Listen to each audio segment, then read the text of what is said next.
మత్తయి రాసిన సువార్త 6వ అధ్యాయం 24వ వచనం.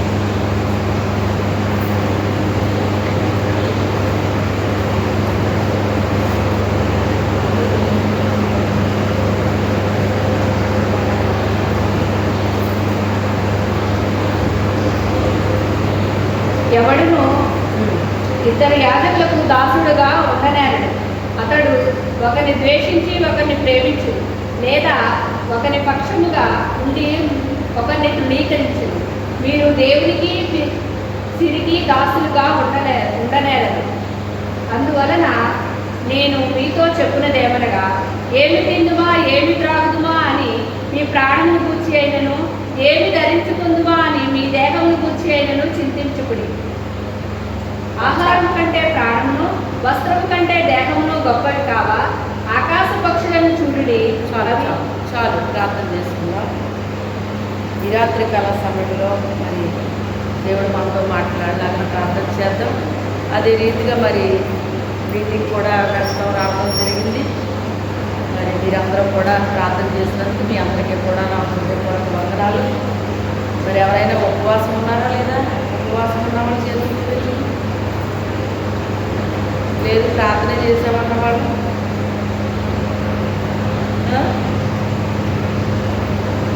ఉపవాసాలు ఉండడానికి ఓపికలు లేనట్టున్నాయి. సరే, దేవుని స్తోత్రం. ఏది ఏమైనా మరి 2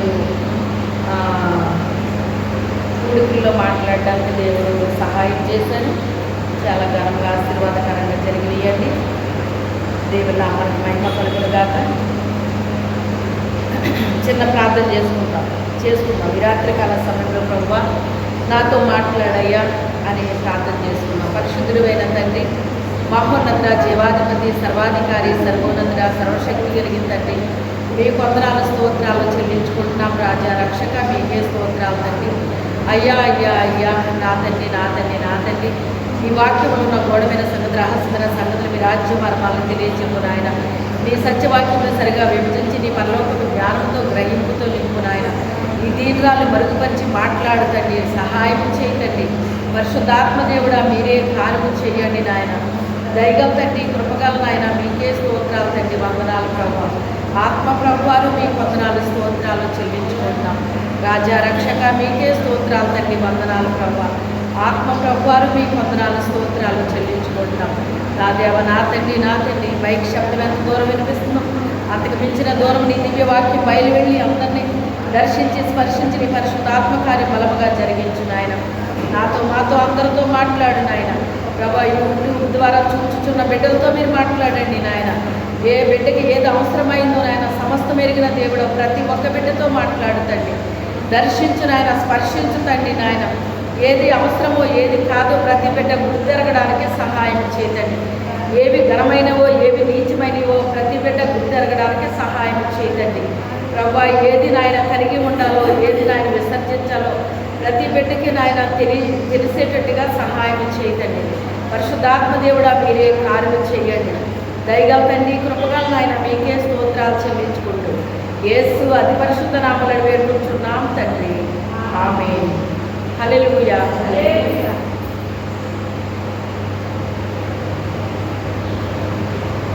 ఇక్కడ మత్తయ్య గారు రాస్తూ ఆయన ఏమంటున్నారు అంటే, ప్రభు చెప్పిన మాట ఆయన రాశారనమాట అండి. ఏమని రాశారంటే, ఎవడును 2 యజమానులకు దాసుడుగా ఉండనేరడు. అతడు ఒకరిని ద్వేషించి ఒకరిని ప్రేమించును, లేదా ఒకరి పక్షముగా నుండి ఒకరిని తృణీకరించును. మీరు దేవునికి నీ స్త్రీకి దాసులుగా ఉండనేరరు అని చెప్తున్నాడు. అయితే ఇక్కడ ఇది ఒక ఉదాహరణగా ఇచ్చాడండి. ఇచ్చాడు. ఒక వ్యక్తి ఉన్నాడు అనుకోండి, ఆ వ్యక్తి 2 యజమానుల దగ్గర పని చేయడానికి వీలు పడుతుందా అని అడుగుతున్నాడు ఆయన. ఒకళ్ళకి చేయగలుగుతాడు కానీ రెండో వాడికి అతను చేయలేడు కదా అని చెప్తున్నాడు ఆయన. 2కి దాసుడుగా ఉండలేడు కదా అని చెప్తున్నాడు ఆయన. ఒకవేళ ఒకరి పక్షంగా ఉంటాడో ఒకరిని తృణీకరిస్తాడు. అలాగే మీరు దేవునికి నీ స్త్రీకి దాసులుగా ఉండలేరు అంటున్నాడు. సిరి సంపదలకి ప్రేమించి దేవుణ్ణి ప్రేమించాలంటేనంట ఇది మనకి అయ్యే పని కాదు అని చెప్తున్నాడు అనమాట. అంటే దీని అర్థం ఏంటి? సిరి సంపదలు ఉండకూడదా మనకి, ఆస్తిపాస్తులు ఉండకూడదా మనకి అని మనం ఆలోచిస్తే, మీరు ఆలోచించండి. ఆయన అంటాడు కదా, నా ఆజ్ఞల్ని అధికముగా ప్రేమించే వారికి ఆస్తికర్తలుగా చేస్తానంటాడు. చూడండి, పూర్వకాలం అబ్రహాముకి ఆస్తి ఇచ్చాడా లేదా దేవుడు? చాలా విస్తారంగా ఇచ్చేశాడు. ఎలియాజరు అంటాడు కదా, రెబెకాను తీసుకురావడానికి వెళ్ళినప్పుడు ఏమంటున్నాడంటే, నా యొక్క యజమాని బహుగా దీవించాడు, ఆశీర్వదించాడు, వెండి బంగారాలు ఆస్తితో పశు సంపదలతో బహుగా దీవించి ఆశీర్వదించాడంట. అన్నాడా లేదా? అయితే వాటికి దాసుడయ్యాడా? ఎవరు? అబ్రహాము. అయ్యాడండి? అవ్వలేదు. మరి ఎవరికి దాసుడుగా ఉన్నాడు ఆయన? దేవునికి దాసుడుగా ఉన్నాడు.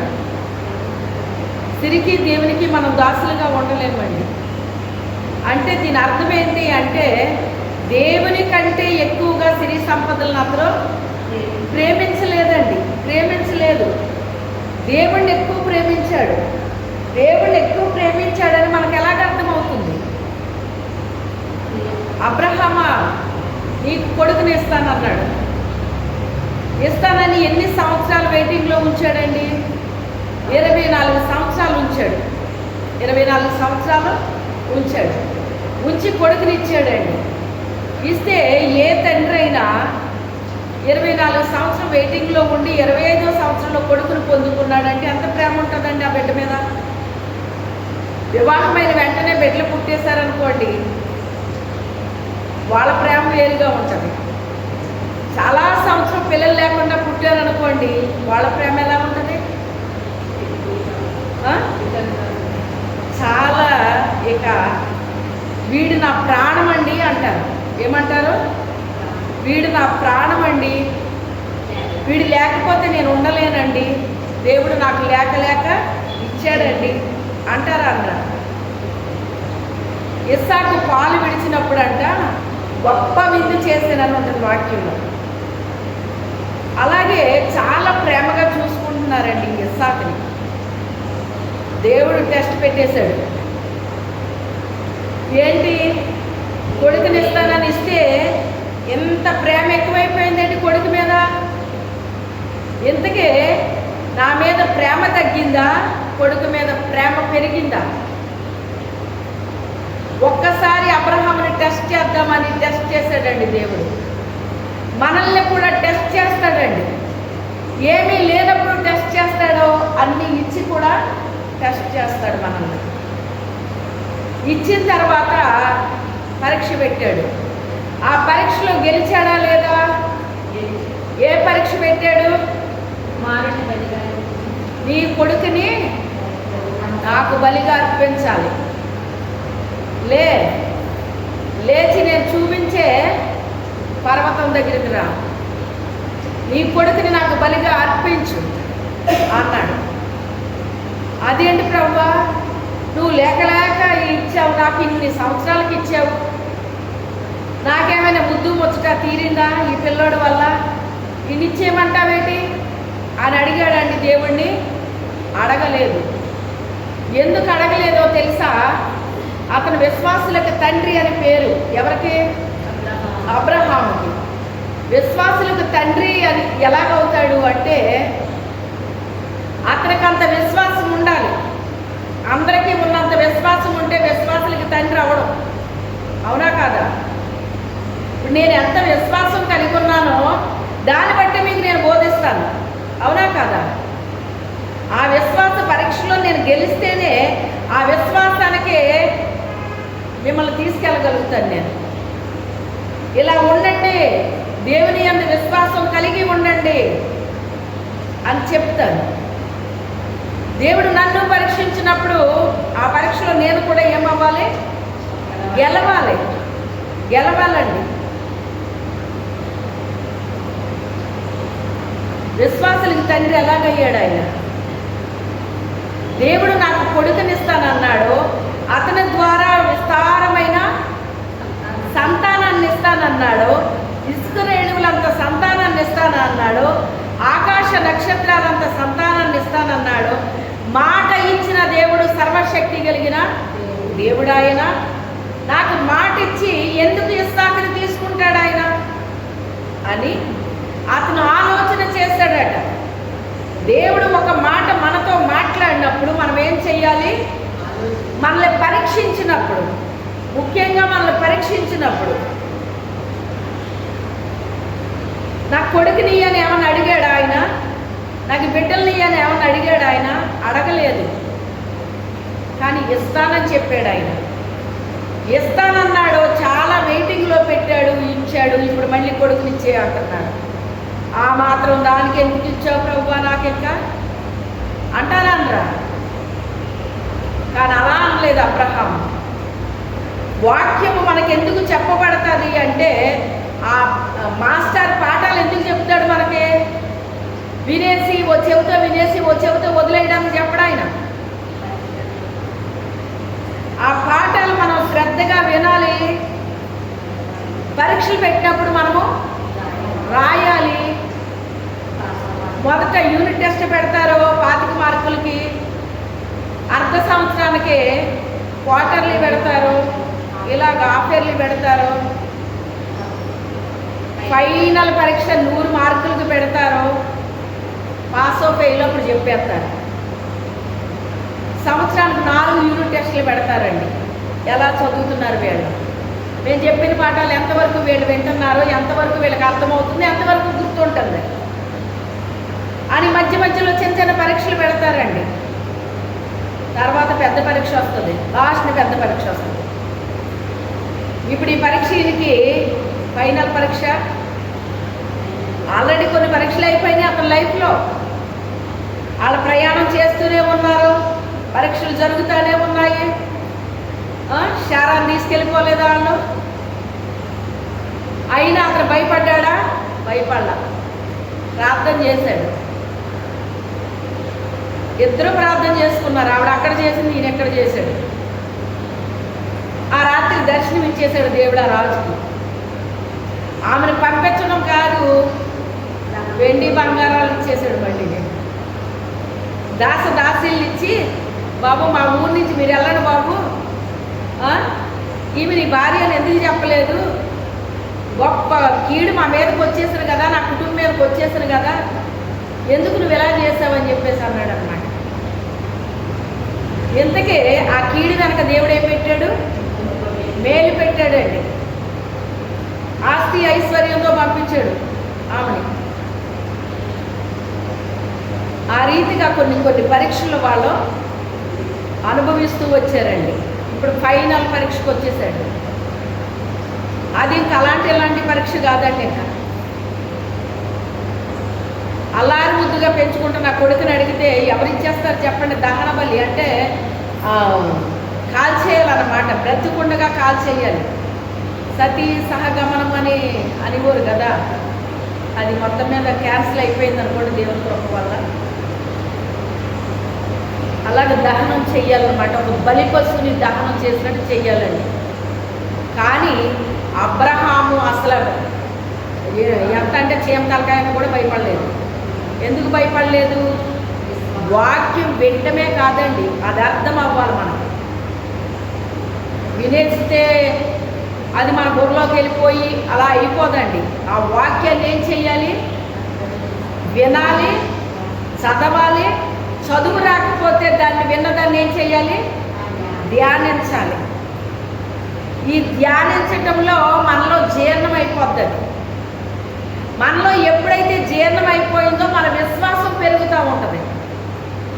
దేవుని మీద మనకి మక్కువ ఎక్కువైపోతుంది, ప్రేమ ఎక్కువైపోతుంది, అధికమైపోతుంది. దేవుని ప్రేమ, దేవుణ్ణి మనం ఎలా ప్రేమిస్తామంటే మిక్కుటముగా ప్రేమిస్తామండి. దేవుణ్ణి మనం అధికమైపోద్ది అన్నమాట. అలాగే విశ్వాసం కూడా ఎక్కువైపోతూ ఉంటుంది మనలో. ఏ పరీక్ష అయినా పెట్టనివ్వండి, చదివేసినోడికి గుర్తున్న వాడికి, గ్రహించిన వాడికి పరీక్ష అంటే ఏమైనా భయం వేస్తుందండి? భయమేది. ఏం చేశాడు? పాఠం చెప్పినప్పుడు శ్రద్ధగా విన్నాడు, చదివాడు, దాన్ని బాగా మననం చేసుకోండి అనేవారు. మాస్టర్లు ఏం చెప్పేవారు అంటే, మీకు బాగా మీలో మననం అయిపోవాలి, అది జీర్ణించుకోవాలన్నట్టు చెప్పేవారు అన్నమాట. మరి నేను ఏం చేసుకునేదాన్ని అంటే, నాకు పాఠాలు అప్పచెప్పుకునేవాడు కూడా మా ఇంట్లో ఎవరు ఉండేవారు కాదు. నాకు మా అన్నయ్య గారు చదువుకున్నా కానీ, 2 అన్నయ్యలు చదివారు, అయినా వాళ్ళు నాకు అందుబాటులో ఎప్పుడూ లేరు. నా పాఠాలు అప్పచెప్పుకోవడానికి ఇవన్నీ నాకు అందుబాటులో ఎవరు దొరకలేదు. మా వదిన చదువుకుంది, వాళ్ళెవరూ నాకు అందుబాటులో లేరు. నాకు నేనే పడేదాన్ని అవన్నీ. అందుకని భోంచేస్తున్నా కూడా నేను పాఠాలు అప్పచెప్పుకునేదాన్ని, నాకు నేనే అప్పచెప్పుకునేదాన్ని అన్నమాట. తినరా, తినేసాక చదువుకో అనేది మా అమ్మ. అలాగా లోపల అలాగా అనుకుంటా ఉండేదాన్ని అన్నమాట. మళ్ళీ మధ్యలో పుస్తకం చూసుకుంటా ఉండేదాన్ని. నేను అప్పచెప్పుకున్నది కరెక్టేనా అని మళ్ళీ అది చూసుకుంటూ ఉండేదాన్ని. అంటే మనము ఏ టైంలో అయినా కూడా ఈ వాక్యాన్ని ఏం చేయొచ్చు? ధ్యానించవచ్చు. ఏ టైంలో అయినా ధ్యానించవచ్చు. ధ్యానించడానికి నాకు టైం ఎక్కడదండి అంటారు. నీకు ధ్యానించడానికి టైం అవసరం లేదు, నువ్వు ఎప్పుడైనా ధ్యానించుకోవచ్చు. తినేటప్పుడైనా, పడుకున్నప్పుడైనా, పని చేసుకునేటప్పుడైనా, ఎప్పుడైనా నీ మైండ్లో వాక్యం అంటూ నీలో పడింది అంటే కనుక దాన్ని నువ్వు ధ్యానించగలుగుతావు. వాక్యం నీ లోపలికి వెళ్ళకపోతే నువ్వు ధ్యానించలేవు దాన్ని. అవునా కదా? ధ్యానించలేరు. మన బుర్ర నిండా వేరే వేస్ట్ విషయాలన్నీ పెట్టేసుకుంటే ధ్యానించగలుగుతామా? లోపల పడుతుంది అది వెళ్ళి? పడతావు. ఖాళీ ఉండదటండి. లోపల పడాలి అంటే లోపల ఏముండాలి? ఖాళీ ఉండాలి. ఖాళీ చేసుకుంటూ ఉండాలి. మీరు చూడండి, సెల్లల్లో ఏదో అంటున్నారు, అది నిండిపోతుంది, దాన్ని డిలీట్ చేస్తూ ఉండాలి. ఏంటది నిండిపోతుంది? మెమరీ. అది ఫుల్ అయిపోతే మళ్ళీ వేరేది అందులోకి వెళ్ళదు, అది అయిపోయిన అలా డిలీట్ అయిపోతూ ఉండాలి అని. అలాగే మన జీవితాల్లో కూడా ఫుల్ అయిపోతూ ఉంటాయి అన్నమాట అండి. ఈ లోకంలో ఉన్నాం కనుక చాలా విషయాలు జరుగుతూ ఉంటాయి. మన కుటుంబంలో కావచ్చు, మన బంధువుల్లో కావచ్చు,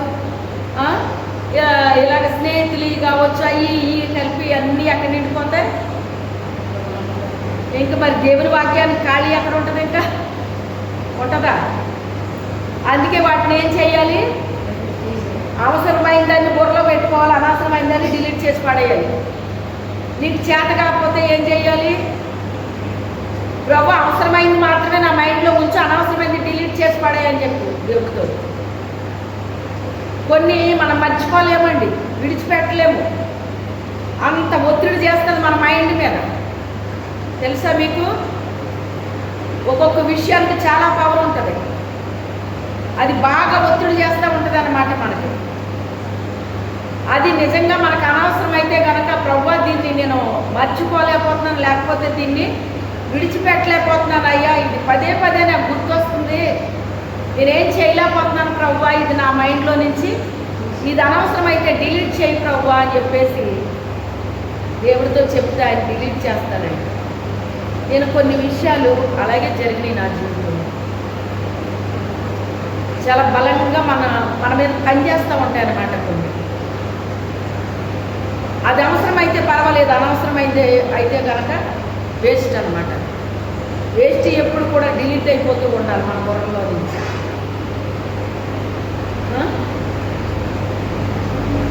నేను తట్టుకోలేకపోతున్నాను అయ్యా, ఇవన్నీ నా బుర్ర నిండా నిండిపోయినాయి తండ్రి, నాకు మనశ్శాంతి లేదు నాయన, నాకు నెమ్మది లేదు తండ్రి, అనవసరం ఇవన్నీ నా బుర్రలో నుంచి తీసేయి నాయన, నేను ప్రశాంతంగా నీలో నేను ఉండగలిగే కృపను దయచే తండ్రి అని మనం ఏం చేయాలి? దేవుడిని అడగాలి. దేవుడిని అడిగితే దేవుడు డిలీట్ చేస్తాడు దాన్ని. ఇంక నీకు ఉండదు, అది బుర్రలో ఉండదు, ఇంకా తీసేస్తాడు ఆయన. అప్పుడు నువ్వు ప్రశాంతంగా ఉంటావు. ప్రశాంతంగా ఉండాలని దేవుడు కోరుకుంటాడు. ఇది లాస్ట్ పరీక్ష ఈయనకి. అయినప్పటికైనా ఏ మాత్రం భయపడలేదు ఆయన. ఆ బిడ్డను తీసుకుని వెళ్తున్నాడు, కట్టెలు తీసుకుని వెళ్తున్నాడు, నిప్పు తీసుకుని వెళ్తున్నాడు. ఆ పనివారిని అంటాడో మీరు ఎక్కడే ఉండండి, మేము వెళ్ళి బలి అర్పించి వస్తాము అన్నాడు. విశ్వాసంతో పలికాడా లేదా? అంటే నా కొడుకుని ఎలా తీసుకుంటాడు ఈయన అనేటువంటిది ఆయనకి మనసులో ఉందా లేదా? ఒకవేళ నేను బలి అర్పించినా కూడా ఈ బిడ్డ బూడిదైపోయినా కూడా ఈయన ఏం చేయగలడు? మళ్ళీ తిరిగి నా బిడ్డను నా చేతికి అప్పగించగలడు అని ఆయన విశ్వాసం ఉంచాడండి. అందుకే విశ్వాసులకు ఆయన ఏమైపోయాడు? తండ్రి అయిపోయాడండి. తండ్రి అయిపోయాడు. విశ్వాసం అనగానే మనకు గుర్తొచ్చేది ఆయనే గుర్తొస్తాడు మనకి. విశ్వాసంతోనే మనం అన్నీ సాధించవచ్చండి. మనకి బలమైన స్థిరమైన విశ్వాసం మనలో ఉంటే విశ్వాసం ద్వారా చాలా జయించారని హెబ్రీలకు రాస్తున్నాడండి పౌలు గారు. విశ్వాసం ద్వారా వాళ్ళు ఏం చేశారట? అగ్ని బలాన్ని చల్లార్చారు, నోళ్ళు మూయించారు, యుద్ధమేమీ చేయకుండానే కోట గోడలు కూలిపోయినాయి. ఇలా చెప్పుకుంటూ పోతే విశ్వాసము ద్వారా జయించారు అని వస్తూ ఉంటుందండి మనకి. 11వ అధ్యాయము అనుకుంటా విశ్వాసం గురించి ఉంటుందండి. 11లో ఉంటుంది. అది ఇంటికి వెళ్ళిన తర్వాత చదవండి, ఇప్పుడు వద్దులే. కానీ ఆ విశ్వాసం ద్వారా జయించేశారండి. వాళ్ళన్నీ కూడా రాజ్యాలను జయించారని ఉంటుంది. విశ్వాసం ద్వారా ఇది మీకు ఇస్తాను అని దేవుడు చెప్పినప్పుడు దాన్ని ఏం చేశారు? వాళ్ళు స్వతంత్రించుకున్నారండి. హల్లెలూయా. మనము కూడా విశ్వాసం ద్వారా ప్రతిదాన్ని జయించగలుగుతామండి. దేవుడు మనకి ఏ వాగ్దానం ఇచ్చాడో వాగ్దానాన్ని పట్టుకోవాలి. పట్టుకుంటే సరిపోలేదు, ఏం చేయాలి? దాన్ని మనము స్వతంత్రించుకోవాలి. ఏం చేయాలి? స్వతంత్రించుకోవాలి. బయలుదేరండి అన్నప్పుడు బయలుదేరాలి, ఆగండి అన్నప్పుడు ఆగాలి. మనం ఏం చేస్తాం చెప్పండి? బయలుదేరమన్నప్పుడేమో ఆగుతాము, ఆగండి అన్నప్పుడేమో బయలుదేరుతాం. మరి ఇంకెలా జరుగుతాయి మనకి? చెప్పండి, జరుగుతాయా? బయలుదేరు అంటే బయలుదేరుకోవాలంటే కళ్ళు మూసుకుని బయలుదేరాలి. అమ్మ నాకు కూడా ఎవరు వస్తారంటే ఒక్కడన్నా వస్తానన్న మాట వచ్చిందా? చెప్పండి. ఎవ్వరూ కూడా నన్ను వస్తానమ్మా అని ఎవ్వరూ అనలేదండి. కానీ దేవుడు నన్ను విడిచిపెట్టాడా? ఎక్కడో ఉన్న మనిషి నేను వస్తానమ్మా అన్నది. వస్తానన్న మనిషి వెళ్ళిపోయింది. ఏంటమ్మా అంటే నేను వస్తానమ్మా అన్నది. ఆమె ఎంత నష్టపోయిందో తెలుసా మీకు? ఒక్క మీటింగ్కి రావడానికి కొన్ని వేలు నష్టపోయింది ఆమె. ఆ నష్టం ఎక్కడ భర్తీ చేస్తాడో తెలుసా దేవుడు? పరలోకంలో కూర్చుకుందామె. భూమి మీద ఎలా ఉన్నా కానీ పరలోకంలో కూర్చుకుంటుంది ఆమె ధనాన్ని. అందరూ భూమి మీద కూర్చుకుంటున్నారు, ఆమె ఏం చేసుకుంది అంటే తనకు ఆ విలువ తెలుసు. ఆత్మల రక్షణ అంటే ఏంటో, ఆ సువార్త భారం అంటే ఏంటో అందులో నుంచి వచ్చింది ఆమె. ప్రాణాపాయ స్థితిలో నుంచి రక్షించాడు ఆమె. చచ్చిపోవలసిన మనిషిని బ్రతికించాడు ఆమె. ఆ విశ్వాసం తనలో ఉండిపోయింది. నా దేవుడు నన్ను బ్రతికించాడు, లేకపోతే నేను ఉంటానా అని. అయినప్పటికైనా సాతానుడు ఏమి వదిలిపెట్టాడు కదా, ఎప్పుడో ఒకప్పుడు తీసుకుంటాకే చూస్తూ ఉంటాడు. కానీ మరణము తప్పించుట ప్రభు అయిన యెహోవా వశం. కానీ ఎంత నేను నష్టపోయానన్న మాట తన నోట్లోంచి రాలేదండి. హల్లెలూయా. దేవుని కొరకు నష్టపోవడానికి ఇష్టపడాలండి. ఏం చేయాలి? నష్టపోవడానికి ఇష్టపడాలి. దేవుని నమ్ముకుంటే లాభాల మీద లాభాలు వచ్చేయాలని కోరుకోకూడదు మనం. ఒక్కోసారి లాభాన్ని ఇస్తాడు, ఒక్కోసారి నష్టాన్ని ఇస్తాడు. అంటే నష్టపోతే ఏమంటాదా అని చూస్తాడు మనల్ని. లాభం వస్తే అందరికీ సంతోషమేనండి. నష్టం వస్తే సంతోషిస్తారా చెప్పండి?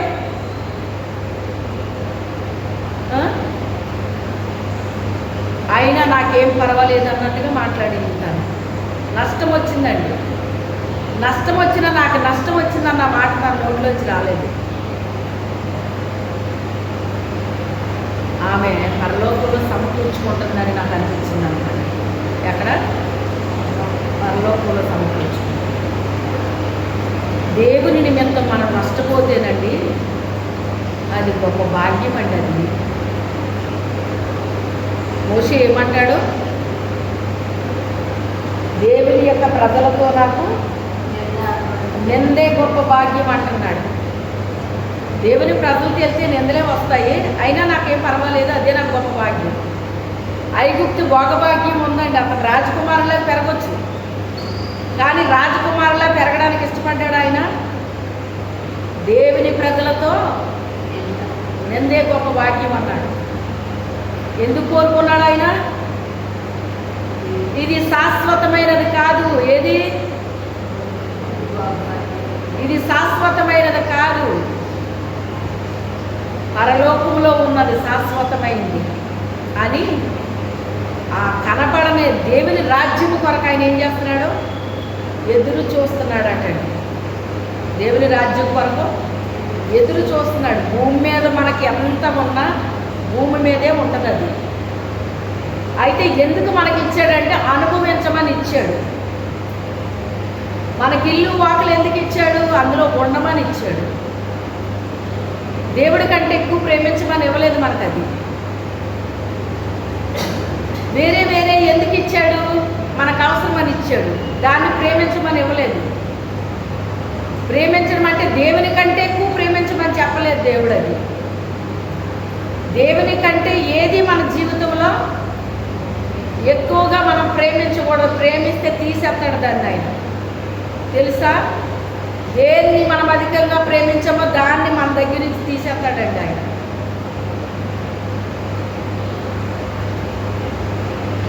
కొన్నిసార్లు అక్కడ పాతింటి దగ్గర ఉన్నప్పుడు ఎవరన్నా వచ్చినప్పుడు మాటల సందర్భంలో మా పిల్లలు అని మాట్లాడుతుంటే ప్రభు ఒక రోజున అన్నారు,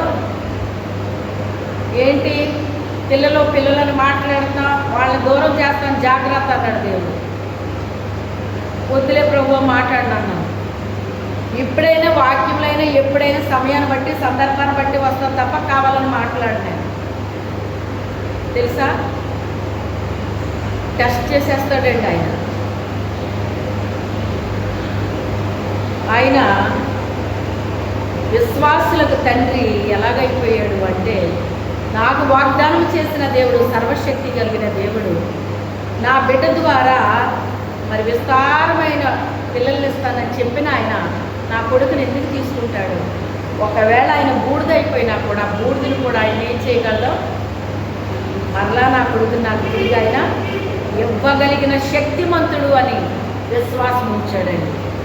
నీ జీవితంలో ఆ విశ్వాసం ఉందా? దేవుడు నీకు ఏదైనా చేస్తానని చెప్తే, లేకపోతే నీకు ఏదైనా వాగ్దానం ఇస్తే ఆ వాగ్దానాన్ని పట్టుకుంటున్నావా? నువ్వు మర్చిపోతున్నావా? విడిచిపెట్టేస్తున్నావా? అలా చెప్తాడు కదా దేవుడు ఏం చేస్తాడు, దేవుడు ఏం చేస్తాడు. నేను చెప్పాను కదా గత వారం అనుకుంటా చెప్పాను మీకు. వాగ్దానం ముందేస్తాడు, తర్వాత నెరవేరేటప్పుడు చెప్తాడు మళ్ళీ అన్నానా లేదా? అది నెరవేరుతుంది. అప్పుడు ముందు వాగ్దానం ఇచ్చేస్తాడు. ఈవేళ వాగ్దానం ఇస్తే రేపు జరగదు.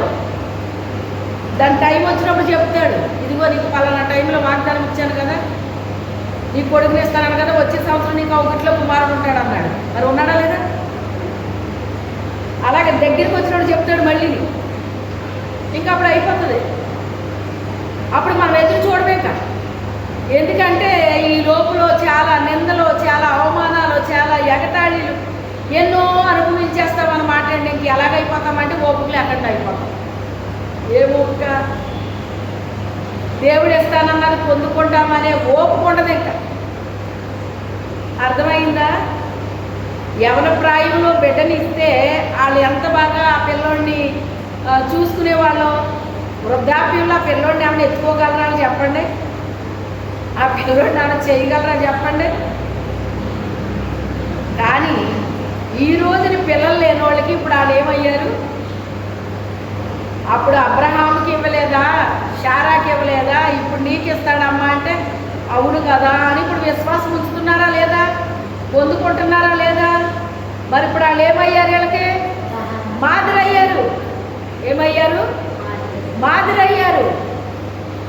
పిల్లలు అయ్యి ఉండొచ్చు, పిల్లలు కాకపోయి ఉండొచ్చు. ఏది మనకు వాగ్దానం చేశాడో ఆ వాగ్దానాన్ని నెరవేర్చడానికి సర్వశక్తిమంతుడు ఆయన. మనకంత శక్తి లేకపోవచ్చు. గర్భం దాల్చడానికి నాకు శక్తి లేదు, నేను వృద్ధురాలను అయిపోయాను, ధర్మం కూడా, స్త్రీ ధర్మం కూడా లేదు, నాకు పోయింది. కానీ నాకు మాట ఇచ్చిన దేవుడు, సర్వశక్తి కలిగిన దేవుడు, ఆయన ఏదైనా చేయగలడో అని ఆమె విశ్వాసం ఉంచిందంట. గర్భం దాల్చడానికి శక్తినిచ్చాడంటండి. హల్లెలూయా. మొన్న అక్కడికి వెళ్ళినప్పుడు నాకు ఒక భయం వచ్చిందండి. ఏమనంటే, ఇక్కడ వాక్యం చెప్పి లోపలికి వెళ్ళేటాడికే నాకు నీరసం వస్తుంది కదా, నేను మధ్యాహ్నం మాట్లాడాలి, రాత్రి మాట్లాడాలి, ప్రభువా ఇది నా వల్ల అయ్యేదేనా అని నేను ఈ వాగ్దానాన్ని జ్ఞాపకం చేసుకున్నాను. ఏమని, ఆ రోజున ఆమెకి ఓపిక లేదు కదా, అయినా గర్భం దాల్చడానికి నువ్వేమిచ్చావు? అలాగే నాకు లేకపోవచ్చు కానీ నువ్వు నన్ను నిలబెట్టగలిగిన శక్తిమంతుడవు. నువ్వు శక్తిమంతుడవు. నా శరీరం అయితే నాకు సహకరించకపోవచ్చు కానీ నన్ను నిలబెట్టడానికి నువ్వు శక్తిమంతుడవు అని నేను ఆ మాట ద్వారా ఆమెను బట్టి నేను విశ్వాసము, ఆవిడ ఏమైతే అనుకున్నారో అదే మాట నేను జ్ఞాపకం చేసుకుని నేను విశ్వాసం ఉంచాను. విశ్వాసం ఉంచినప్పుడు అక్కడ దేవుడు ఏం చేశాడు? నేను మాట్లాడినా కూడా ఇంకా ఫుల్ ఎనర్జీతో నన్ను నింపాడు. హల్లెలూయా. ఇది ఏ శక్తిది? దైవ శక్తి. ఏం శక్తి అండి? ఇది నాది కాదు, ఇది దైవ శక్తి. ఇప్పుడు మీరందరూ ప్రార్థన చేశారమ్మా, మరి నాది నాకు కూడా ఉండాలి కదా. మీరు ఎంత చేసినా నాకు విశ్వాసం ఉండాలా వద్దా చెప్పండి. మీరందరూ చేసినా నాకు విశ్వాసం లేదనుకోండి, మరి ఏమైనా జరుగుతుందో చెప్పండి. నాకు ఉండాల్సింది విశ్వాసం, నాకు కూడా ఉండాలి. ఎదుటి వాళ్ళు మన కొరకు ప్రార్థన చేస్తున్నారంటే మనకు ఉండాల్సింది కూడా మనకే ఉండాలి. ఉంటేనే కార్యాన్ని మనము చూడగలుగుతాం, లేకపోతే చూడలేమండి. మనకు లేకపోతే మనం చూడలేమండి. మనకు ఉండాలి. దేవుడు మనతో మాట్లాడినప్పుడు ఆ మాటను మనము నమ్మాలి. నమ్మితే దేవుని మహిమను చూస్తామంటున్నాడు ఆయన. నమ్మకపోతే చూడలేమండి. మనం నమ్మాలి. అదే తక్కువైపోద్ది మనిషికి. అన్నీ బాగా ఉంటాయి కానీ నమ్మలేదండి. మరి అదే రీతిగా ఆ ఇస్సాకుని తీసుకుని వచ్చాడా లేదా వెనక్కి? దేవుడు దహనబలిగా ఎవనిచ్చాడా ఆయన్ని? చెప్పండి, ఎవనిచ్చాడా? ఆగు అన్నాడు ఆయన. పోనీ అబ్రహాం గారు ఏమైనా యాక్ట్ చేశాడు అక్కడ? అలా చేసినట్టు వేద్దాము, దేవుడు ఎప్పుడు పిలుతాడో, దేవుడు ఆగు అంటాడేమో అని ఏమన్నా ఎత్తాడా కత్తి? యాక్ట్ చేశాడండి ఆయన. నిజంగా ఎత్తాడు కత్తిని. ఎందుకు ఎత్తాడు? ఆగు వాగ్దానం చేసిన దేవుడు నమ్మదగిన దేవుడు. ఈ బిడ్డ ద్వారానే కదా సంతానాన్ని ఇస్తానన్నాడు కదా ఆయన. ఈ కుమారుడు ద్వారా ఎంత సంతానం వస్తుంది అని నాకు వాగ్దానం చేశాడు కదా దేవుడు అని నమ్మేశాడండి ఆయన. ఈ నమ్మకం అనేటువంటిది ఎలాంటిదంటే గుడ్డుగా నమ్మేయం లేదు. దానికి ఆధారాలు ఏమి ఉండవు. ఆధారాలు కనపడితే ఎవరమైనా నమ్మేద్దామండి, కానీ ఆధారాలు ఉండవన్నమాట. మా కోళ్ళు అంది, ఎలాగైనా అత్తయ్య మీ విశ్వాసం చాలా గొప్పది, మీకున్నంత విశ్వాసం నాకు లేదు అన్నది. ఏమ్మా ఎందుకని అంటే, ఎలాగైనా మీ విశ్వాసం బాబోయ్ మీది చాలా గొప్ప విశ్వాసం మీది, మీ అంత విశ్వాసం నాకు లేదు అన్నది. మరి అంత విశ్వాసం ఉంటే ఆమె అద్భుతమే పొందుతుంది. అర్థమైందా? అంత విశ్వాసం ఉంటే అద్భుతం చూసింది. మరి అంత విశ్వాసం లేదంటే అద్భుతాలు ఎలా చూస్తారు చెప్పండి? చూస్తారా? దేవుడు చేయగలిగిన శక్తి మంత్రే. మరి మనకు ఉండాలి కదా విశ్వాసం, మనకు ఉండాలి కదా నమ్మకం. మనం ఆయనకి అనుకూలంగా ఉండాలి కదా. నాకు విశ్వాసం ఉంది అనుకుంటా మన మన లెవెల్లో మనం ఉంటే జరుగుతాయా? జరగవు. ఆయన ఎలాగ మనం ఉండాలని కోరుకుంటున్నాడో అలా ఉండాలి మనం. అవునా కదా? మీరు సిరికిని దాసులుగా ఉండలేరు అని చెప్పాడు ఆయన. ఇప్పుడు అబ్రహాము ఆయనకి ఇచ్చిన దాన్ని ఏమైనా ప్రేమించాడా? ప్రేమించలేదు. ఆయన స్టార్టింగ్ ఎలా ఉంది అంటే ఇంటి దగ్గర బాగానే ఉన్నాయి అన్నీని, కానీ నీ యొక్క సొంత ఊరిని, నీకు కలిగి ఉన్న సమస్తాన్ని అన్నీ కూడా వదిలేసి, తల్లిదండ్రులు అన్నీ వదిలేసి నువ్వు వచ్చేయి, నేను చూపించే దేశాలకు నువ్వు రావాలన్నాడు ఆయన. నేను గొప్ప జనంగా చేస్తానన్నాడు. నీ వల్ల అన్యజనులు ఆశీర్వదించబడతారని చెప్పాడు ఆయన. మరి వచ్చేసాడు కదా. అలాగా వచ్చేసి ఏమైందో తెలుసా? మనం చూస్తూనే ఉంటాం, ప్రయాణాలు చేసినప్పుడు చూడండి, రోడ్డు పక్కలనే చిన్న చిన్న గుడారాలు వేసుకుంటారండి. ఈ బాతులు మేపుకునే వాళ్ళు, ఆ గొర్రెలు మేపుకునే వాళ్ళు, ఇలాంటి వాళ్ళు అందరూ కూడా ఏయో మరి చిన్న చిన్న వ్యాపారాలు చేసుకుంటూ ఉంటారు కదా, ఊళ్ళంతా తిరుగుతారు. వాళ్ళు ఏం చేస్తారంటే రోడ్డు పక్కనే లేకపోతే అలాగా కొంచెం పొలంలోనో అప్పటికప్పుడు గంటలు అయిపోతుందండి వాళ్ళదే డేరా. చూసారా లేదా? డేరాలో ఎంతసేపు పడుతుంది దానికి? చిన్ని బిడ్డలు నెట్టుకుని అందరూ ఉంటారండి వాళ్ళు. మనమైతే పాములు అంటామండి. అదే పొలంలో ఆ చంటి బిడ్డలు పడుకోబెట్టేస్తారు అక్కడ. అది దేవుని యొక్క కృప కాదంటారా? అలా ముద్దుగా భయంగా పెంచే ఏళ్ళకి వచ్చేస్తాయి అన్నీ. ఆ పిల్లలకి ఏమీ రావు. అక్కడే పడుకోబెట్టేస్తారు, అక్కడే ఉయ్యాలు వేసుకుంటారు, లేకపోతే కిందే పడుకోబెట్టుకుంటారు. వాళ్ళు చేసుకునే పనులు వాళ్ళు చేసుకుంటారు, ఏమీ భయం ఉండదు వాళ్ళకి. మరి దేవుడి కాపుదల ఉండట్లేదా అంటే? ఉంటుందా లేదండి? ఉంటుంది. అలా డేరాలు వేసుకుంటూ వచ్చాడు ఆయన. ఎంత బతికి ఇంటి వెనకాల పడి చచ్చినట్టు ఉంది ఏంటి మనకి? అనుకున్నారా వాళ్ళు? చెప్పండి, అనుకున్నారా? డేరాల్లో నుంచి వచ్చారు. ఏ ఊరు వస్తే ఆ ఊరిలో డేరా వేసుకునేవారు, అక్కడ ఉండేవారు. ఎన్నో అనుభవించారు. కానీ నువ్వు రమ్మన్నావు, నేను వచ్చాను, ఏంటిది అని ఎప్పుడైనా దేవుడి మీద అడిగినట్టు ఎప్పుడైనా ఉన్నదండి? బైబిల్లో ఉందండి? మనకి దేవుడు ఏదన్నా చెబితేనండి వడ్డించిన విస్తరలా ఉండాలండి. మనకి ఏది రాకూడదు మనకి. ఇంకా అలా ఉంటుందా? చెప్పండి, ఉంటుందా అలాగా?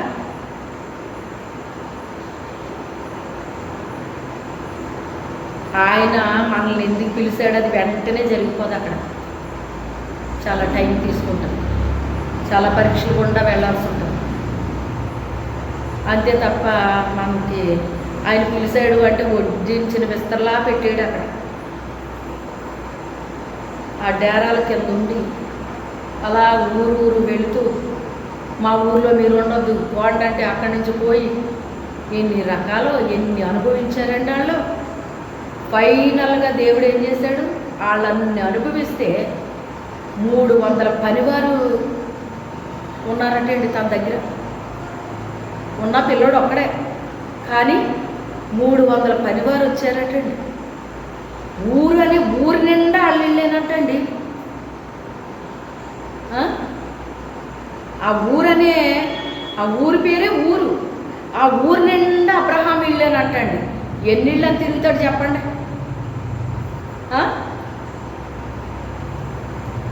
దేవుని యొక్క ఆశీర్వాదం మన మీదకి వస్తేనండి అది మనం అనుభవించలేమన్నమాట. ఇదేదో యవన ప్రాయంలో ఉన్నప్పుడు ఇచ్చేసి ఉంటే ఎంత బాగుండేది అనుకుంటే, యవన ప్రాయంలో ఇచ్చేస్తే ఇన్ని కష్టాలు ఎందుకు పడతాడు? ఆ భోగభాగ్యాల మీదే ఉంటుంది అతని మనసంతా కూడా. అవునా కాదా?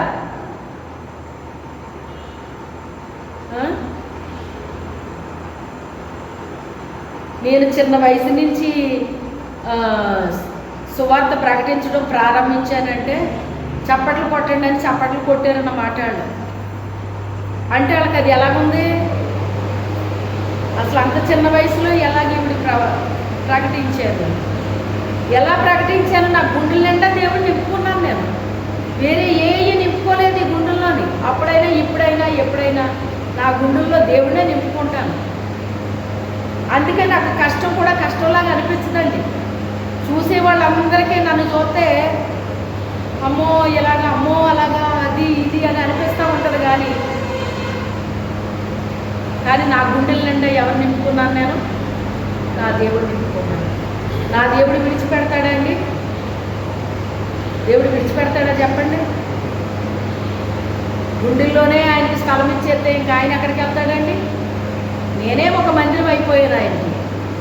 నా దేహమే ఒక దేవాలయంగా మార్చేశాను ఆయనకి. ఇంక ఈ గదిలో ఉండకుండా ఎక్కడికి వెళ్తాడు ఆయన? చెప్పండి. ఈ గుండెల్లో ఆయనే ఉంటాడు, ఎక్కడ ఆయనే ఉంటాడు, ఎక్కడైనా ఆయనే ఉంటాడు. అవునా కదా? స్థలం ఇవ్వాలి, స్థలం ఇవ్వండి ఆయనకి. స్థలమయ్యుడు అని అడుగుతున్నాడు ఆయన. స్థలమయ్యుడు అంటే ఎక్కడెత్తున్నాను? నీ గుండెల్లో స్థలం ఎత్తున్నావా? నీ గుండెల్లో స్థలం ఇస్తే వేరే ఎందుకు నింపుకుంటావు? నీ గుండెల నిండా బుర్ర నిండా నెమ్మది లేకుండా ఎందుకు అయిపోతారు? ఆయన నింపుకో. నీకు నెమ్మదిస్తాడు ఆయన, నీకు శాంతి ఇస్తాడు, సమాధానాన్ని ఇస్తాడు. ఆయన నింపేసుకో. ఒక్క రోజులో ఆయనకు ఆశీర్వాదం వచ్చేలేదండి. చాలా అనుభవించాడు ఆయన, చాలా అనుభవించాడు. ఆ డేరాల్లో వస్తే మొత్తం ఊరి నిండా ఇల్లు ఇచ్చేసాడంట ఆయన. అయినా ప్రేమించాడా ఇల్లుని? చెప్పండి. ఇల్లు ప్రేమించాడు ఆయన? అతనికి ఇచ్చిన ఆస్తిపాస్తులు ప్రేమించాడు ఆయన? దేవుని కంటే మరి దేన్ని ఎక్కువగా ఆయన ప్రేమించలేదండి. మన జీవితాల్లో దేవుని కంటే ఎక్కువగా దేన్ని కూడా మనము ప్రేమించకూడదండి. మోషే రాజకుమారులా బ్రతికే అవకాశం ఇచ్చేశాడు దేవుడు. బాబోయ్ నాకు అదొద్దు, నాకేం కావాలి? దేవుని ప్రజలతో శ్రమే కావాలి నాకు. వాళ్ళు నా మీద నిందలేస్తారు, ఆ నిందలే నాకు గొప్ప భాగ్యం. మరి వేసారా లేదా ఆయన మీద? దేవుడు నిన్ను మాత్రమే పిలిచాడా? నిన్ను మాత్రమే ఏర్పాటు చేసుకున్నాడా? మమ్మల్ని పిలవలేదా? మమ్మల్ని ఏర్పాటు చేసుకోలేదా అని కోరహ కుమారులు మరి తిరగబడ్డారా లేదా? 250 మందిని భూమి నెరవిడిచి అలా మింగేస్తున్నట్టండి. మరి మోషేని దేవుడు ఏం చేశాడు? తల్లి కడుపులోనే వేసేసుకున్నాడండి. ఆయన పుట్టిన తర్వాత పెరిగిన తర్వాత కాదండి దేవుడిలోకి వస్తాయి. ఆ తల్లి కడుపులోనే ఆయన వేసేసుకుని ముద్రించేసుకున్నాడంట. కొంతమందిని కడుపులో వేసి ముద్రించేసుకుంటాడండి. ఆయన అలా ముద్రించేసుకున్నాడు. అందుకే హెబ్రీల్లో రాస్తే ఏమంటాడంటే, మోషే నా ఇల్లంతట్లో నమ్మకమైన వాడని దేవుడు సాక్ష్యం చెప్పాడు. హల్లెలూయా. ఆ సాక్ష్యం మనం పొందాలంటే ఎన్ని అనుభవించాలండి మనం. ఒక్కో నింద మన మీద పడితేనండి దాన్ని జీర్ణించుకోలేము. తెలుసా మీకు? ఇంత మాట ఎలాగన్నారు నన్ను అని జీర్ణించుకోలేము. కానీ ఆ నిందలే నాకేమన్నాడు ఆయన? గొప్ప భాగ్యం అన్నాడు ఆయన. నీతిమంతులు నన్ను కొట్టారు అంటే వాళ్ళు నాకేం చేస్తున్నారు? ఉపకారం చేస్తున్నారు. నీతిమంతులు నన్ను గద్దిస్తున్నారంటే వాళ్ళు నాకేం చేస్తున్నారు? చెప్పండి. తైలాభిషేకం చేస్తున్నారంటాడు, ఉపకారం చేస్తున్నాడు అంటారు. మనల్ని ఎవరైనా ఒక్క మాట అన్నారంటే మనకి ఎలా ఉంటుందండి? చెప్పండి. వాళ్ళు నీతిమంతులైనా ఒక్క మాట అన్నారంటే మనకి ఎలా ఉంటుంది? నన్నేంటి ఇంత మాట అనేటువంటి అని అనిపించదా? మరి దావీదు అలాగ అనుకున్నాడండి. అంటే దావీదు తెలివి తక్కువడా? ఎందుకు అనుకోలేదు దావీదు? వాళ్ళ నీతిమంతులు నన్ను అంటున్నారు అంటే నాకేం చేస్తున్నారు? వాళ్ళు నాకు ఉపకారం చేస్తున్నారు, నాకు తైలాభిషేకం చేస్తున్నారు అని అతను అనుకున్నాడండి. అనుకున్నాడు గనకే నా హృదయానుసారుడు అని దేవుడు సాక్ష్యం చెప్పగలిగాడు అతని గురించి. అవునా కాదా? మనల్ని ఎవ్వరూ ఏమనకూడదు, ఒక్క మాట కూడా అనకూడదండి అసలు. మరి నా నిమిత్తం మిమ్మల్ని నిందించి హింసించి మీ మీద చెడ్డ మాటలెల్లా పలికినప్పుడు, చెడ్డ మాటలు అంటండి పలికినప్పుడు మీరేం చేయాలి? సంతోషించి ఆనందించండి, మీ ప్రతిఫలం పరలోకములో అధికమవుతుంది. నాకు అలాగే అధికమైపోయింది. హల్లెలూయా. అందుకే ఎవరన్నా నన్ను ఏమన్నా అంటే నాకు చాలా హ్యాపీగా ఉంటుందండి. హల్లెలూయా. ఎందుకని? వాళ్ళు నన్ను అనవసరంగా అన్నారని బాధపడినాను, వాళ్ళు అన్నందుకు నాకు సంతోషం వేస్తుంది అనమాట. ఫస్ట్ కొంచెం బాధ అనిపించినా కానీ తర్వాత నాకు చాలా హ్యాపీగా ఉంటుంది. ఓన్లీ వాళ్ళు అలాగ అనడం వల్ల నాకు ఏమైంది? ఇప్పుడు నాకు రావాల్సిన దానికంటే ఎక్కువ చేశారు ఇప్పుడు నాకు. మరి మనకు మేలే కాదా? అది మంచిగా కాదా? ఊరికినే మనకు ఆశీర్వాదాలు రప్పిస్తున్నారు కదండి వాళ్ళు. మరి అనుకుంటే ఏమైంది మనకి? అవునా కదా? నేను మాట పన్నండి అంటారు చాలామంది. ఓహో, అయితే వీళ్ళు పడే రోజు వస్తుందన్న మాట అనుకుంటాను నేను. నాకు ఎవరన్నా మాట అన్నారంటే నాకు అసలు కుదరదండి, నాకు అసలు నచ్చదండి అని అన్నవాళ్ళు చాలామంది అన్నమాట. అయ్య బాబోయ్, చాలా జరుగుతుంది అయితే వీళ్ళకి అనిపిస్తుంది అన్నమాట మనసులోని. ఆ తర్వాత ఉంటుంది ఇంకా వాళ్ళకి ట్రీట్మెంట్ ఇంకా అలాగే ఎలా ఉంటుంది అన్నమాట. దెబ్బ మీద దెబ్బ, దెబ్బ మీద దెబ్బ పడిపోతే ఇంక దేనికి ఎడతారు ఇంకా వాళ్ళు? చెప్పండి. ఒక దెబ్బ అయితే నొప్పి పెడుతుందండి, 2-3 దెబ్బలు అయితే నొప్పి వస్తుందండి, 10 దెబ్బలు 20 దెబ్బలు 30 దెబ్బలు పడుతుంటే ఇంకేమి ఎడుతారండి వాళ్ళు? చెప్పండి, ఎడుతారా? ఏడవటానికి ఒప్పుకుంటుంది ఇంకా. పోలే అనుకుంటాను కొని అంటారు ఇంకా. అంటే దేవుడు ఏం చేశాడంటే, నేను మాట పడను, నాకు పౌరుషం ఎక్కువ, ఇలాంటి మాటలు ఎప్పుడు మన నోట్లోంచి రాకూడదు. ముఖ్యంగా దేవుని నిమిత్తం మనకి అవి అనుభవించాలి. మనం దేవుని నిమిత్తం అనుభవిస్తే ప్రతిఫలం ఉంటుంది మనకి. మనం చేసే పరిగమాలు పనుకి వాళ్ళు ఎలా అంటున్నారంటే దానికే ప్రతిఫలం ఉండదండి. దైవికంగా అనిపించుకుంటే ప్రతిఫలం వస్తుంది మనకి. అది మనం చేసే పరిగమాల పనులు కనిపించుకుంటే రాదది. మోషే ఏమన్నా చేశాడండి అనిపించుకున్నాడు? ఏం చేయలేదు ఆయన, కానీ నిందలేసేసారటండి. మోషేని ఏమన్నా అంటే ముందు దేవుడికి వస్తుంది కోపం. తెలుసా మీకు ఆ సంగతే? దేవుడికి వస్తుందండి కోపం. మోషే నా ఇల్లంతట్లో నమ్మకస్తుడు, అసలు భూమి మీద అలాంటివాడు ఎవడో లేడు అన్నాడు. అంతే, ఆయన ఒక్క మాటలో చెప్పేశాడు. ఆయన అంత సాత్వికమైన వాడు మోషే అన్నాడు. వాళ్ళకి ఏదన్నా కష్టం వస్తే మొదట వచ్చి కూడా ఆడే వస్తాడు నా దగ్గరికి, ప్రభు వాళ్ళకి క్షమించయ్యా, వాళ్ళకి ఈ బాధ వచ్చింది, వాళ్ళకి ఆ బాధ వచ్చింది, ఆయన క్షమించయ్యా అని ముందు వచ్చి కూడా ఆడే వస్తాడు రా బాబు మీకంటే ముందు అని దేవుడికి తెలుసు. వాళ్ళకేం తెలుసు? మోసే కోప్పడిపోయాడని తెలిస్తే తప్ప వాళ్ళకి, అయ్యా ఏదో తెలుసో తెలియక చేశారు నాయన, వాళ్ళకి క్షమించిన ఆయన అని ఈయన అడ్డపడిపోతాడు వెళ్ళిపోయి ముందు. మోసేని కాదనలేడు దేవుడు. ఎందుకని? మరి నమ్మకస్తుడు కదా, దేవుడికి నమ్మకస్తుడు కదా, నా ఇల్లు అంతట్లో కూడా నమ్మకస్తుడు అంటాడు కదా.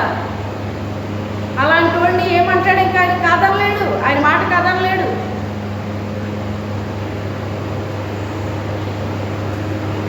అందుకే వీళ్ళ మీద ఏమవుతాడంటే కోపపడతాడు అనమాట. దేవుని కోపం రేపకండ్రా బాబు, ఆయనకు కోపం వచ్చిందంటే ఇలాగ అలా ఉండదు. ఆయన ప్రేమనే మీరు రుచి చూసారు, కోపాన్ని కూడా రుచి చూడాల్సి వస్తుంది. అది కోపం ఇలాగ అలా ఉండదు, జాగ్రత్త బాబు అని వీళ్ళ మీద కోపపడతాడు. వీళ్ళ మీద కోపపడితే వీళ్ళు అనుకుంటారు మోసే కోపపడిపోతున్నాడు అనుకుంటారు. మోసే కోపపడటం కాదు, దేవుని కోపం వాళ్ళ మీదకి వస్తుందేమో భయమైంది. అందుకే ముందే వీళ్ళ మీద కోపపడతాడు అనమాట. ఆ విషయం వాళ్ళకి తెలియదు. వాళ్ళకి తెలియక మోసే మమ్మల్ని ఎలా అనేసాడు అలా అనేసాడని వీళ్ళు అనుకుంటారు. చూసారా? అతను రాజకుమారులా పెరగాల్సిన ఆయన నిందల్లో కోరుకున్నాడు. ఆయన ఆ ప్రజలతో వెళ్తే ఏమొస్తాయని చెప్తున్నాడు ఆయన? శ్రమ ఉంటుంది అన్నాడు వాళ్ళతోటి. రెండోది నిందలు అన్నాడు. అయినా అయ్యే నాకు గొప్ప భాగ్యంగా ఎంచుకున్నాడు ఆయన. అందుకే ఈ రోజులో పరలోకంలో ఆయన చక్కగా ప్రకాశిస్తున్నాడు ఆయన. ఈ భూమి ఏమీ శాశ్వతమైనది కాదు. మహాభరితుడితే మనిషి ఎంతకాలం బతుకుతాడండి? 100 ఏళ్ళు, అది కూడా 70 ఏళ్ళు అన్నాడు ఆయన. అధిక బలం ఉంటే 80 ఏళ్ళు అంటున్నాడు. ఇప్పుడు చిన్న వయసు లేదు, పెద్ద వయసు లేదు, షుగర్లో బీపీలు అయ్యి ఇయ్యి. ఏమైనా మనుషులు బాగుంటున్నారండి ఈ రోజుల్లో? మనుషులని అలా కనబడుతున్నారు అంతే. బాగానే ఉంటారు కదండి వాళ్ళు అంటారు. ఏం బాగుంటామండి బాబు, వాళ్ళకి ఇన్ని ఉన్నాయి అంటారు. అవునా కాదా? నాకు ఏదీ లేదండి అని ఒక మనిషి చెప్పగలుగుతున్నారండి ఈ రోజుని? నేను చాలా బాగున్నానండి, నాకే అనారోగ్యం లేదండి అని ఎవరైనా చెప్పగలుగుతున్నారా ఈ రోజుల్లో? చిన్నపిల్లలని లేదు, యవనస్తులని లేదు, ఎవరని లేదండి ఈ రోజుల్లో. కానీ దేవుని యొక్క కృప వల్ల మనం ఏం చేస్తున్నాము? ఆ రీతిగా జీవిస్తున్నామండి. అయ్యా ఈరోజు నేను ఇలా ఉన్నానంటే కేవలం ఇది నీ కృప నాయన, నీ దయ నాయన, నువ్వు ఇచ్చిన ఆయుష్కాలం తండ్రి అని చెప్పేసి, ఆరోగ్యం నాయన అని దేవుడిని ఏం చేయాలి? మనం స్తుతించాలి, ఆరాధించాలి, గణపరచాలి, మహిమపరచాలి, కృతజ్ఞతాస్తుతులు చెల్లించాలి. కృతజ్ఞతాస్తుతులు చెల్లించాలి. నీ ఇంట్లో కావచ్చు, నీ బంధువుల మధ్య కావచ్చు, నీకున్న పరిస్థితి వాళ్ళకుందా? ఒకసారి ఆలోచించుకోండి. నీకున్న పరిస్థితి వాళ్ళకి లేదు అంటే నువ్వు ఎంత కృతజ్ఞత నీలో ఉండాలి దేవుని ఎడల. ఎంత భయభక్తులు ఉండాలి నీకు. దేవుడు అంటే ఎంత ప్రేమ ఉండాలి, ఎంత భయం ఉండాలి. ఉంటున్నాయా? వాక్యం అంటే అలా వినేసి అలా వెళ్ళిపోవడం కాదండి. అది మనలో ఏం జరగాలి? క్రియ జరగాలి. క్రియ జరగాలి. క్రియ లేని విశ్వాసము మృతమైంది అంటాడు. అంటే చచ్చిపోయినట్టు సమానం అంటండి. మనకి విశ్వాసం ఉందంటే క్రియ ఉండాలంటండి. క్రియ అంటే ఏంటి? నీ కొడుకునేమంటే ఇచ్చేసాడు, అదే క్రియ. అదే వెండి బంగారం ధనధాన్యాలు ఇచ్చేయమంటే హ్యాపీగా ఇచ్చేస్తాడు ఆయన. అందుకే కొడుకుని అడిగాడు, కొడుకుని అడిగినా కూడా ఇచ్చేసాడు ఆయన. శబాస్ అన్నాడు అంతే దేవుడు. ఒక మనిషివైన నీ కొడుకునే ఇవ్వడానికి నువ్వు వెనక తీయలేదంటే నా కొడుకుని ఇచ్చేస్తాను బాబు అందరికీ అనేసి యేసుక్రీస్తుని మనకి ఇచ్చేశాడు దేవుడు. హల్లెలూయా. ఇచ్చాడా లేదా? మరి ఆయన భూమి మీదకి రాకపోతే, రక్తం చిందించకపోతే, బలియాగం అవ్వకపోతే నీకు నాకు రక్షణ ఎలాగా? పరలోకానికి మార్గం ఎలాగా? నేనే మార్గమును సత్యమును జీవమునై ఉన్నా, నా ద్వారా తప్ప ఎవడో కూడా తండ్రి వద్దకు రాడన్నాడు ఆయన. మరి ఆయన మార్గం అయిపోయాడా లేదా ఇప్పుడు మనకి? మరి ఆయన ద్వారానే కదా ఇప్పుడు మన పరలోకానికి వెళ్ళేది. ఆయన రక్తం చిందించకపోతే, పాప పరిహారార్థమై బలి అవ్వకపోతే మరి పాపాలు ఎలాగా? ఎలా పవిత్రపరచబడతాడు మనిషి? ఎలా పరిశుద్ధపరచబడతాడు మనిషి? పరలోకానికి ఎలా ప్రవేశిస్తాడు మనిషి? శబాస్ అని నా కొడుకుని నేను ఇచ్చేస్తాను బాబు అని దేవుడు తన కొడుకుని పంపించాడట. ఒక మనిషికే ఇంత విశ్వాసమా అని దేవుడికి ఆశ్చర్యాన్ని కలిగించాడట అబ్రహాం. హల్లెలూయా. చూసారా? మన జీవితాల్లో కూడా మనము దేవుని మాటలో ఇప్పుడు నుంచో వింటున్నామండి, ఎన్నో సంవత్సరాల నుంచి వింటున్నాం. కానీ మనలో ఎంత విశ్వాసం పెరుగుతుంది? మన విశ్వాసం ఎంత బలంగా ఉంది? ఏ రీతిగా మనం విశ్వాసం కలిగి ఉన్నాము? ఏదైనా మనల్ని పరీక్షిస్తే ఆ పరీక్షలో మనం గెలిచేటట్టుగా ఉన్నామా, ఓడిపోయేటట్టుగా ఉన్నామా?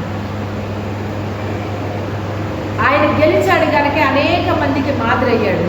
మనము కూడా గెలిస్తే అనేక మందికి మాదిరి అవుతామండి. అటువంటి కృప దేవుడు మనకు అనుగ్రహించునుగాక. ప్రార్థన చేసుకుందాం. మోకరించండి. మీలో ప్రేరేపించబడిన వాళ్ళు ఒక ప్రార్థన చేయండి.